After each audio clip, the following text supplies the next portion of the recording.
Welcome everybody. I've got a simple question for you all. Why are entrepreneurs so important for the economy?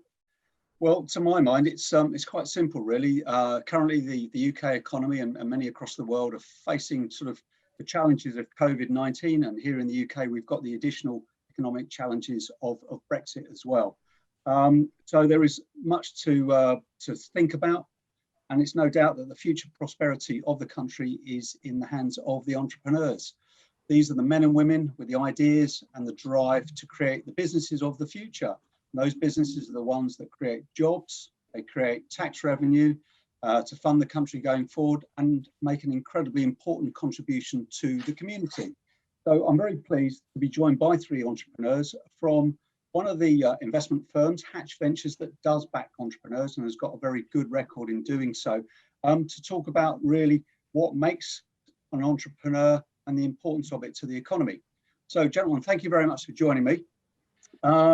Firstly, let's get the introductions away, and it's giving an opportunity for you to explain to the audience kind of your background. So Scott Weavers-Wright, let's start with you. You're one of the founders of Haatch and you are a successful entrepreneur. Just give us a little bit more about yourself, please.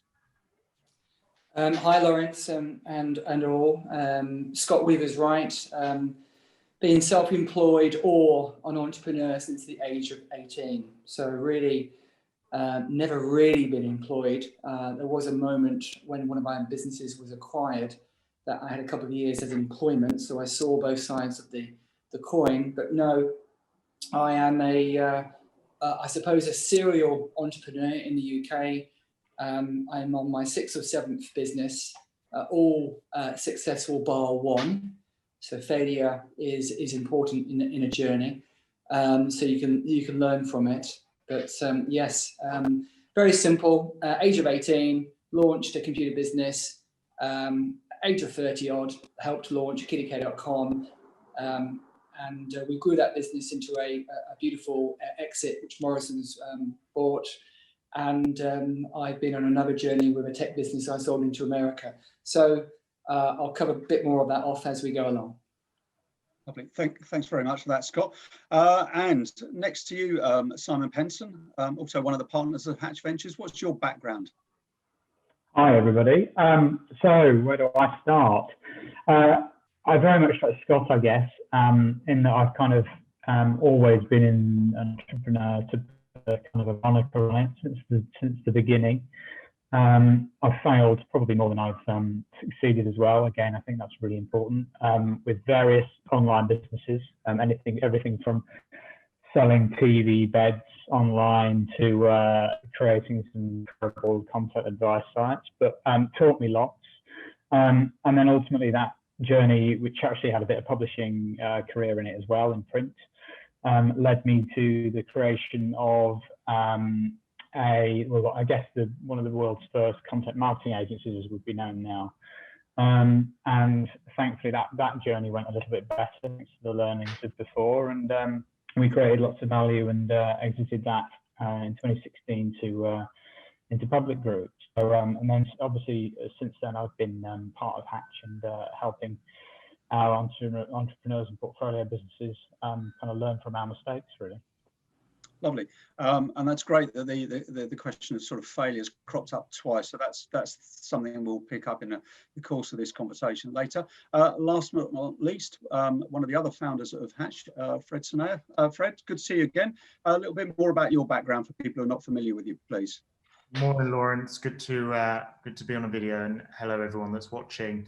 Co-founder of Haatch back in 2013, and then Haatch Ventures, our EIS fund, a couple of years ago. So been working with our portfolio entrepreneurs, leading everything from raising money to leading due diligence and making investments. Prior to that, spent 6 or 7 years at kittyk alongside Scott, in the end heading up the web team from a technology perspective, where again there we worked with a bunch of entrepreneurs. So we had about 15 different startups founded across the States, Europe and the UK, that we brought into the UK, brought onto the kittyk platform, worked with to develop out our e-commerce platform, which we went on to exit. So involved in kittyk, involved in Elevate, which was an acquisition we succeeded with a couple of years ago, and now fully focused on Haatch.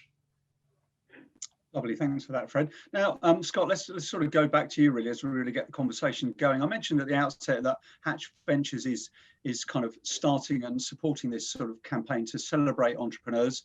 Why is Haatch doing that? Well, I think it's super important to take a step back and just think about what would the UK be without them. Most people work in large organisations which are manager-led, but ultimately the beginning of that journey, that business that they work in was founded by somebody, was created by somebody, got bigger, became maybe a PLC, and now employs 10,000 people. And I think a lot of the times the initial journey has been forgotten because entrepreneurs in the UK are the foundation of this great country. And I just truly believe that. And these folks put everything on the line. They mortgage their houses up to the hilt. They take no wages or salary out of the business. They empty, in my case, my credit cards in the early days to pay employees. They find a way. In tech terms, we call it pivot, change, make it happen, navigation. They find a way to make it work. A lot fail, but an awful lot also have success and succeed. And you can define success in various ways, Lawrence. You can define it as an exit, or they get to a point where they create a business which employs 10 people or 100 people and goes on into a family business, becomes multi-generational. Success is a interesting word to define, but ultimately they are the foundation of this country.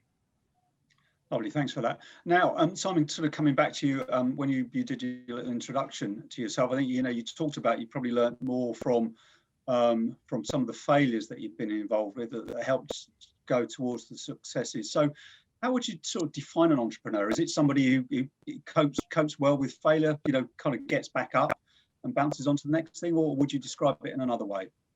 Yeah, I think that bounce back ability, as it's known, is absolutely critical. It's a really, really interesting question, and I think you'll find tons of content around this very matter at the moment online. It's seemingly the thing to be and do, isn't it?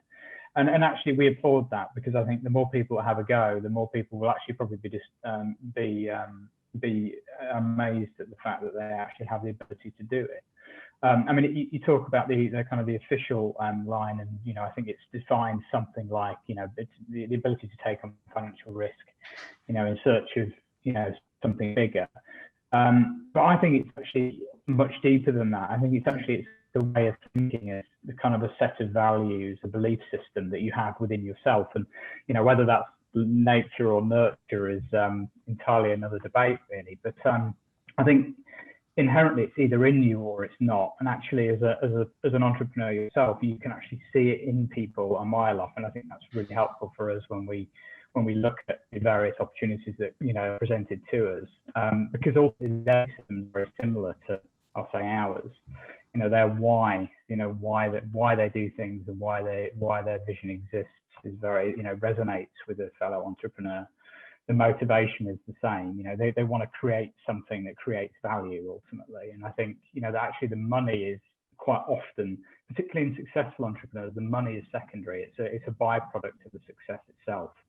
There's a huge amount of content and community out there now to help people, discover whether they are or not and help define it and understand it better. But I think inherently you're looking for people with very, very much an unflappable belief that there is a better way of doing something. Actually, they have a great ability to see problems around them and actually want to solve them, think of a better way of doing something.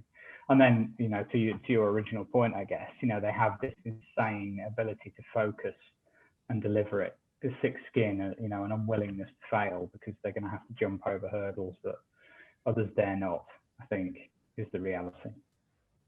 So Fred, that leads me on to the next natural sort of question. Apologies, Simon, for sort of cutting across you there. Can anybody be an entrepreneur? Because I think there's probably a perception amongst some people that it's got to be a certain type of person. You have to come from a certain type of background, for example, to succeed as an entrepreneur. But to actually, to kind of Simon's point, it almost feels like that's not the case. I think the best place to look is our investment portfolio. So we've made in excess of 35 investments now into 22 different companies, and every single founder, all of which are entrepreneurs in their own right, have different backgrounds. Some are younger, some are older, some are men, some are women. Some have got together and built an idea in their spare time. Some have, we've just done a university spin out where they did it at university as an MBA project and spun out. So our founders across our portfolio are all very different. And I think the thing that's happened or that's been accelerated in the last few years is the entry to launching something is now so easy.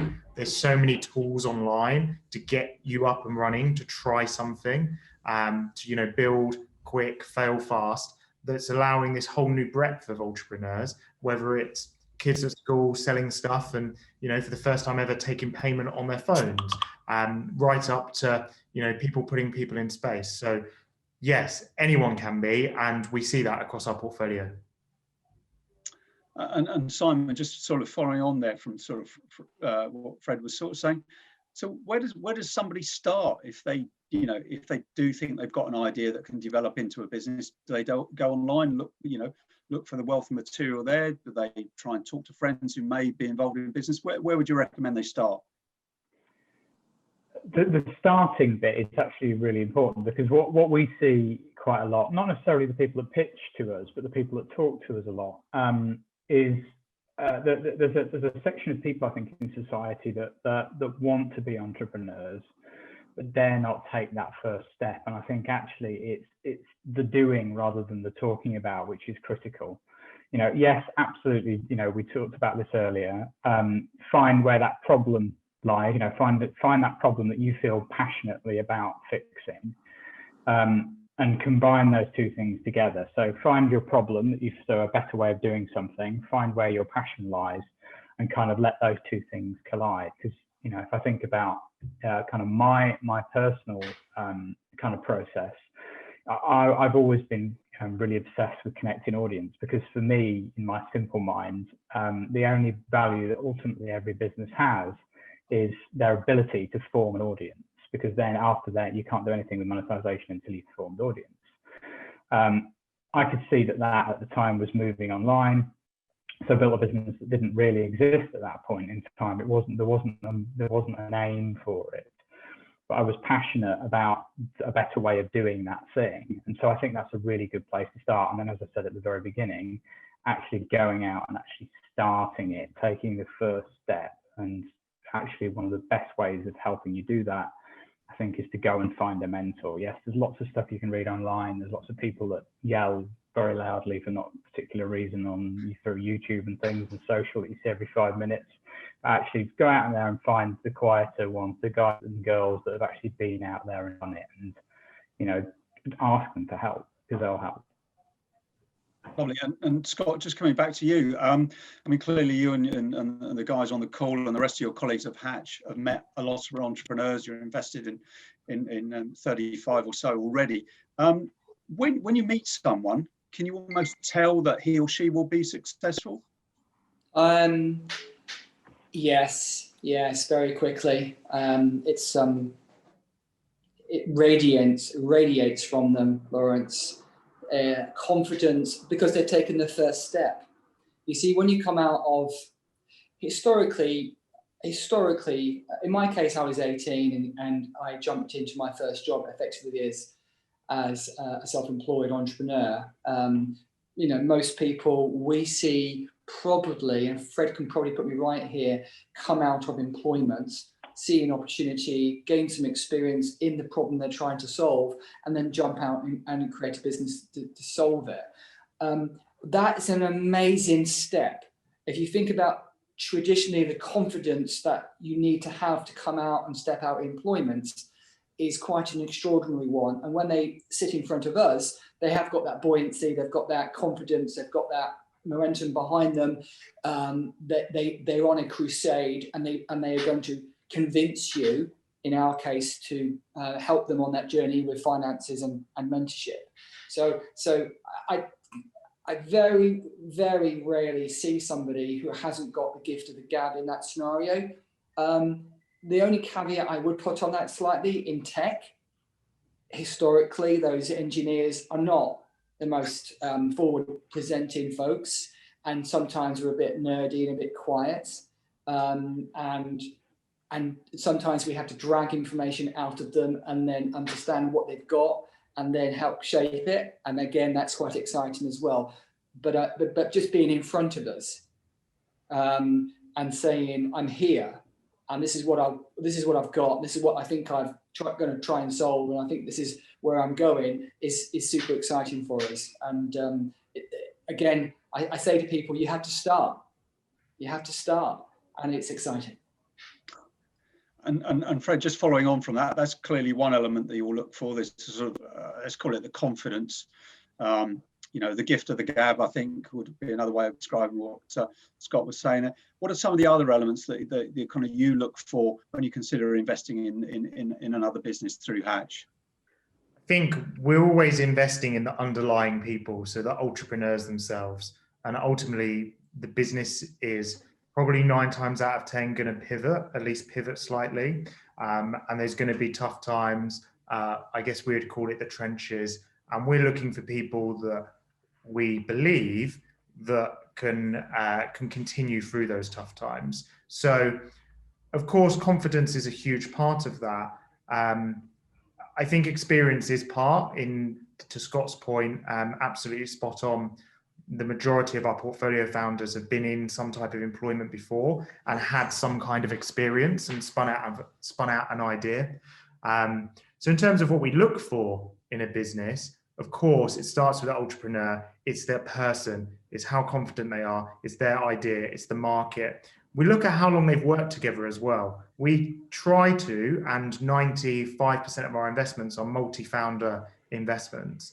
And that's really important for us because it's the dynamic between the two founders or the founding team, because they're going to be spending probably more time than they're spending with their families as they go on to build this business. They need to get on really well. They need to be able to balance each other, and they need to be able to support each other. So founding team and how entrepreneurs work together is definitely a huge element of what we look for. And Simon, from your perspective, what are you kind of considering? I mean, you talked a bit about bounce back ability, lovely expression from the world of sort of football, I think, originally, for sort of managers who can get back up again, or football teams. What are the other sort of elements that you consider when you're thinking about putting money into a business? Obviously, founding team is first. I think that's particularly because obviously we're early stage, so you are very much investing in the people as much as you are the problem and the idea, because often the execution's not really even begun. But that said, I think we think quite a lot about the sector and the size, and actually the simplicity of the solution as well, because often I think people can come up with really nuanced ways of improving something that actually us as consumers look at and go, I don't know if that really we can be bothered, or that doesn't add as much value for us. So I think we like simple, but at the same time simple doesn't have to be non-technical, if that makes sense. So easy to use for the consumer and a real consumer-centric focus first. Obviously, then as well, things like what's their burn rate, how have they funded this business to date, and what have their behaviours been around managing that cash so far, because obviously history tells us a lot about the future, doesn't it, in terms of how they're going to manage that money. And then also some due diligence around thinking have they thought about how long this is going to last them for, and is that long enough? Because an important thing for us, and it's been proven out by COVID actually, is that you're probably going to need a longer runway than you actually think you do. But if you've got that, then actually it's a bit of a superpower. And then what are they going to do with that money thereafter? I think that's important. And then of course you add things like do they have absolute clarity of vision? Have they really defined and have they got a clear way of actually reaching that vision over the longer term? There's lots of other things, but I think they're probably, for me at least, the kind of the top half a dozen or so. And Fred, you know, lots of sort of entrepreneurs come to you, I'm sure, saying that they're sort of solving a problem. How important is it to you as a potential investor that the problem they're solving is a big problem with a big, you know, a big potential? Because often I think wannabe entrepreneurs come up with very big numbers in their pitch decks. It makes it sound like the market opportunity is larger than it is in reality. You know, how do you kind of look at that kind of thing? Yeah, I think if you look at any pitch deck, the market opportunity is usually measured in billions. And that's definitely a theme we see. Look, we want to invest in companies that are disrupting verticals. So problem needs to be big enough to build a decent sized business, but we're also realistic in the fact that we operate in the UK market, and the majority of acquisitions in the UK are not billions. They're in the tens or low hundreds of millions. And when we're investing at pre-seed seed stage, kind of first institutional money into a company, we can secure really strong returns on, you know, £100 million exit, or a multi, any kind of multiple of tens of millions, because we're investing at the, you know, probably 90% of our investments are at the sub £5 million valuation, more often than not around a couple of million. So the market problem needs to be big enough to build a £100 million business. That's probably a rule of thumb for us. We are investing ultimately in businesses that disrupt the vertical they're in. So traditionally that's been B2B SaaS in retail. That's absolutely grown into aviation, to workforce management, to augmented reality, to music, artificial intelligence. The same problems that apply in retail also apply in augmented reality or the aerospace industry. So the problem needs to be big enough, but we're realistic on market opportunity in the UK. Scott, just following on from what Fred was saying there, are you investing in the business or the person or the combination of the two? Because I think in my experience, a lot of people who come up with an idea are not necessarily the best people to run a business successfully. No, I agree 100%. All entrepreneurs need a team behind them. And sometimes that team behind them can run the business or the project far better than they can. I always invest in the person, because generally the product pivots, generally the product changes. It doesn't always fundamentally change, and that's important to note, because clearly we have to invest in the opportunity, which is the product market fit and the bigger thing. Individuals are super important, because ultimately, if I look at our portfolio, and I won't bore you with my story, but if I look at our portfolio, we've got people who we've been invested into for now 7 years, who have come out of the trenches because they have self-belief with some mentorship that they can still deliver the opportunity and still cut the mustard, if that's English. And you just need to invest in people who absolutely believe in themselves and will not be deterred. Because when you're leading a troop, when you're leading a gang of 10, 20, 100 people, you have to be the inspirational leader sometimes, even when times are bad, even when it's foggy. And you have to totally believe that you can get to the other side of that fog. And if you don't, you're in trouble. Now, sometimes you turn to us for mentorship to help you believe, and therefore you can filter that down to your troops. But ultimately, you have to be a strong leader to get through the other side of the fog. I think that's a really good point, Scott. And actually, it reminds me of again, talking about mentors. A mentor that I had probably 10 to 15 years ago now, and just beginning that whole process actually. And I remember them talking about it as if it's a hurdle race, and each time those hurdles get larger, and most people stop and they don't jump the next hurdle. But as long as you just keep going, you've got to have the mindset to just keep jumping, and everything else takes care of itself, I think. And Fred, following on from that, I think mentorship is one of the things that obviously that you as a pool of experienced entrepreneurs can bring to businesses. But what else? Is it money? Is it your experience and expertise? Is it your contacts? What is it you think that you bring to businesses that you look to invest in? I'd probably put money at the bottom of the list. I guess ultimately people can go out and raise money. There is a lot of money in the market, and if you put your homework in, it's possible to raise a round, especially an early stage round.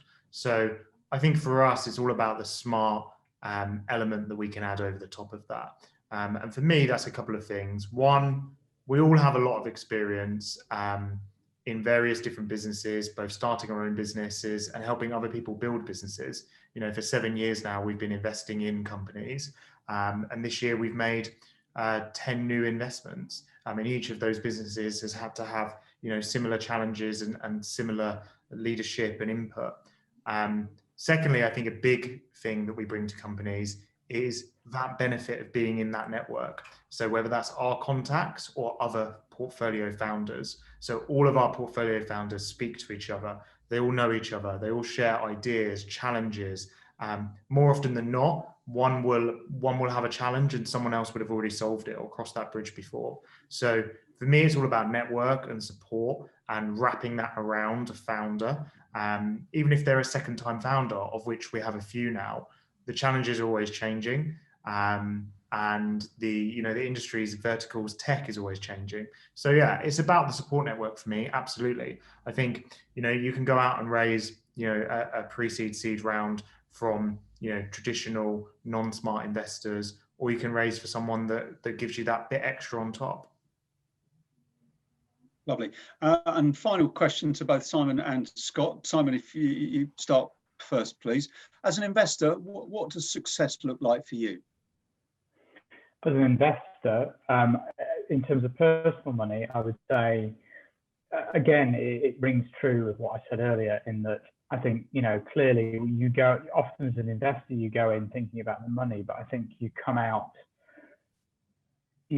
looking at the value you created again for the same reasons you do, from that belief system that we talked about. And I think that, yes, money ultimately, and, looking at the numbers and the financials and the revenue and, what the exit number is great. But actually when the dust settles and the money's in the bank and, everybody's popped the champagne corks, actually the thing that lives with you is the value that you've brought, and actually to see that company then continuing to go on and create and change lots of lives. I think that's the real motivator, certainly for me personally.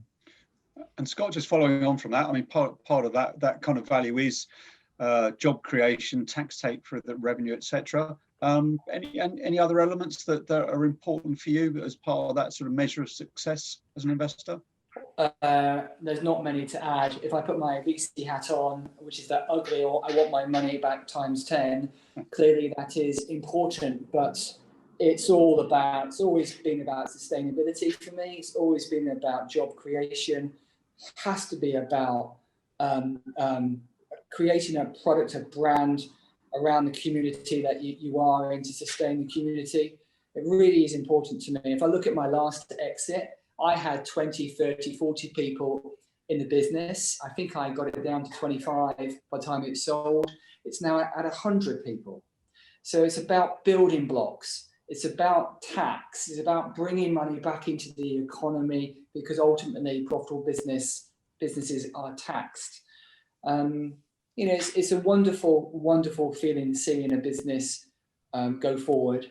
And it's a huge accolade to entrepreneurs to take the risk and to come out the other side, Lawrence.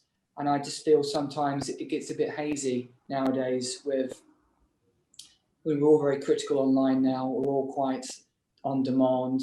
What's going wrong? Who's being furloughed? Who's being paid?